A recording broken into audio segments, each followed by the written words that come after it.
Whether you're looking for answers to specific life questions or seeking to become the best version of you possible, welcome to the Mental Breakdown and Psychreg podcast, where we offer insight, information, and strategies based upon research and years of practice as clinical psychologists.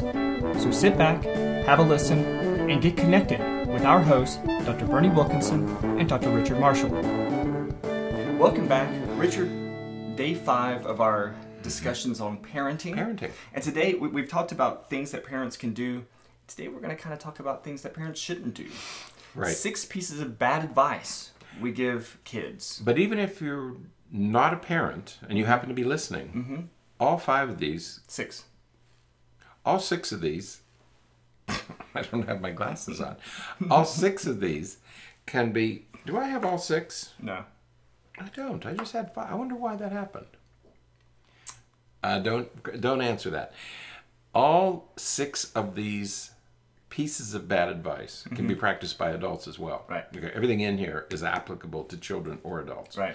But our focus this week is on children and on parenting. Right. So bear with us. Right. So this is written by Emma Sepele, is I think how we pronounce that, because there's 2 umlauts We above think the A's. that the umlaut makes it a long vowel. Right. Correct? Sepele. So that would be Sepele. Without the so. umlauts, it would be Sepela, I would guess. Right. Right. But so, with the umlauts, we think that it makes the vowels long. right. Okay. Right. So 6 pieces of advice. But please excuse us, Emma, if we did it incorrectly. Right. So this is 6 pieces of bad advice we give kids, and it's from Psychology Today. Right. So the first thing is we tell kids, we often, now, start over.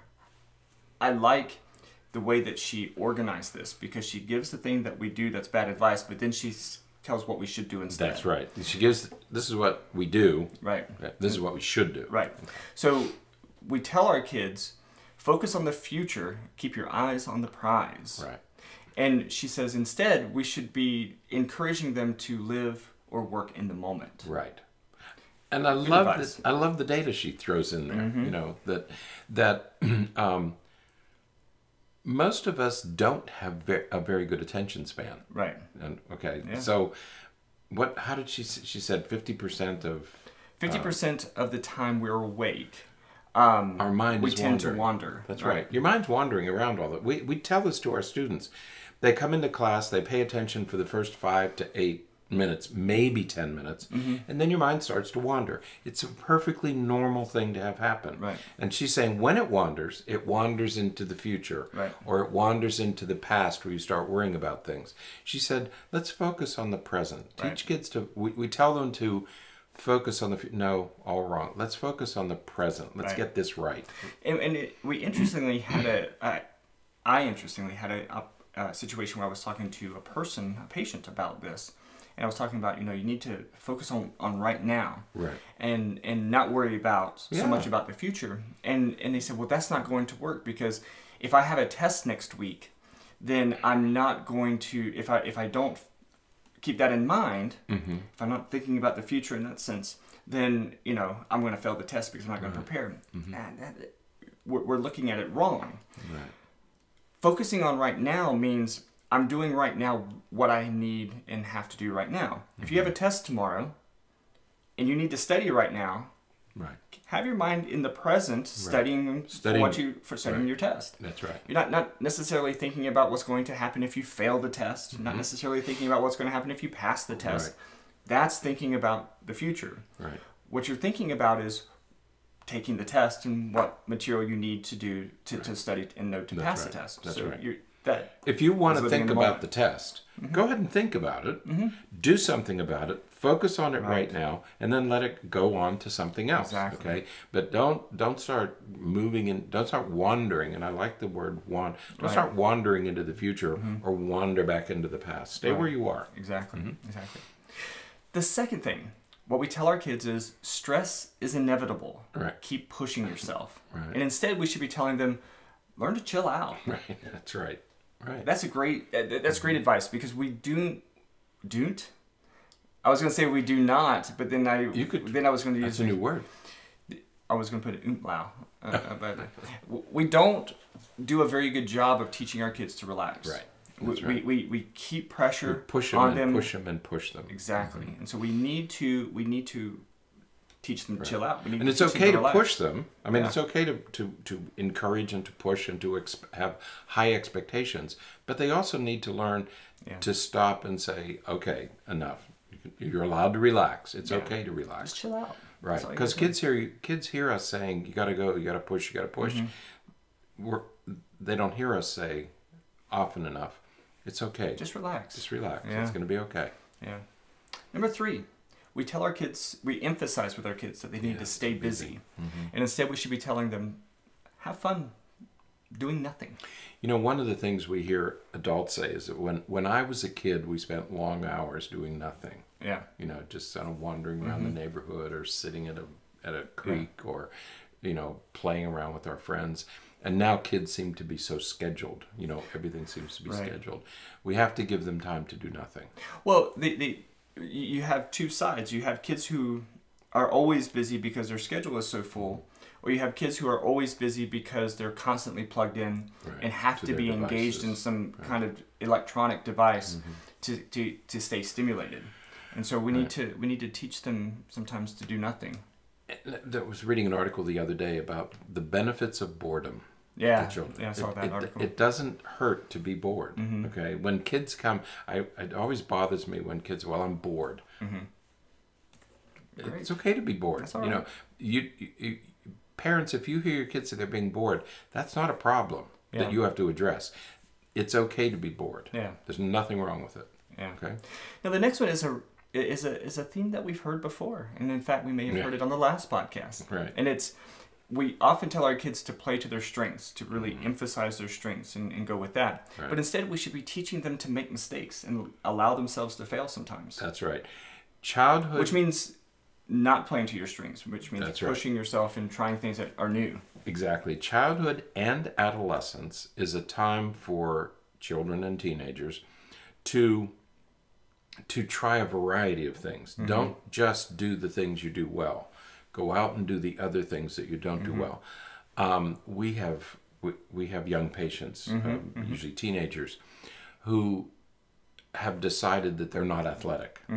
And so they sit and do video games, and they get soft and pudgy and out of shape. And they actually have, at 18 or 17 or 16 years old, have the body of an older adult because they have, and they have to go out and become more athletic. Right. You have to go out and start exercising. You have to go out and do those things that you wouldn't normally do. Yeah, absolutely. You got to stretch yourself. You got to push those limits out. Right. So. Next is we often tell our kids to know their weaknesses and don't be soft. Interestingly, right after you made that comment. Right. But what we should be telling them instead is just to treat themselves well. That's right. What's the thing that the bad advice? Know your weaknesses and don't be soft. Right. Which means what? Which means instead of being so self-critical, you need to treat yourself well. You need to be nice to yourself. You need to acknowledge perhaps your strengths and weaknesses, but then, going back to the previous one, do something about it. Improve yourself. That's right. When you say know your weaknesses, why? Right. Because we want you to try a variety of things. If I say to you, well, you're not good at that. You're not good at music, so let's not do that. No. Or you're not good at it. Well, you're just not that athletic. One of my children, my middle child, was absolutely not athletic. I mean, there was not an athletic bone in her body. But over time, she became very accomplished at some athletic events. Right. Had we not pushed her, she would never have done it. She would have missed that whole part of her life. Right. Okay. That's doing a disservice. So don't fall into that thing about weakness. Well, I'm not good at that, so I don't do it. No. Yeah.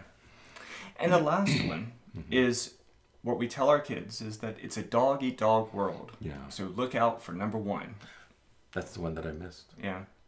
Instead, we should be teaching them to show compassion to others. That, you know what, we progress more when we work together. And we don't teach them enough. There is a ton of research out there that talks about the benefits of things like cooperative learning groups and peer modeling for, in learning and for just progress in Right. general. Mm-hmm. And so we know that from a research basis, but yet we teach our kids or tell our kids that, Right. you know what, you need to look out for number one, just get yourself wherever it is that you're trying to get to and don't worry about anybody else. And it's Right. probably not the best advice. I hate when parents give their children this advice. It's not a dog-eat-dog world. Right. You're going to run it. We all run into people who put themselves first and who do it at our expense. Right. But the majority of people Right. don't do that. Right. So fact of the matter is, it's not a dog-eat-dog world. Right. And you're not number one. Right. You're one of many. Okay. And most of the people that you encounter in your life will want to get along with you. Right. They want to do things with you. So you needn't struggle to overcome and to win everything Right. and to be if you're on a sports team, you know, we talked about that earlier, you're a part of a team. Right. You know, you're not expected to be number one. Right. You're expected to be part of a team. Right. Yeah. Yeah. And it's so difficult when you have somebody, you know, thinking about sports. I you know, Good at- my team that I have now, we have players who really struggle with this because they, you know, they just don't pass. You know, they want the ball. He's talking about Soccer. that other football. They won't pass. They hold on to the ball because it has to be them. Right. They have to be the one to score. They have to be the one to beat the other players and everything. But you have 10 other people. You have 10 other people on the waiting. pitch, you know, Right.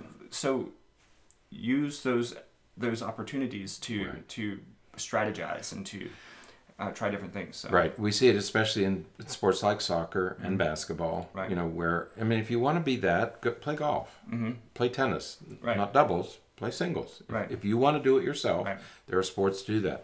But we advocate that you do team sports Right. because you want to become a member of a team. Right. You want to learn how to do that as well. Absolutely. And this is what we meant by, I think all 6 of these are applicable to adults as well as to Right. children. So I think anybody can follow this advice. It's good advice. Right. Absolutely so. All right. Well, that's it. It is. That's all 6, even though you had 5. Oh, You missed it's all that. 5 podcasts. 5 plus 1. So, until next time, stay happy, stay healthy, and forget to be afraid.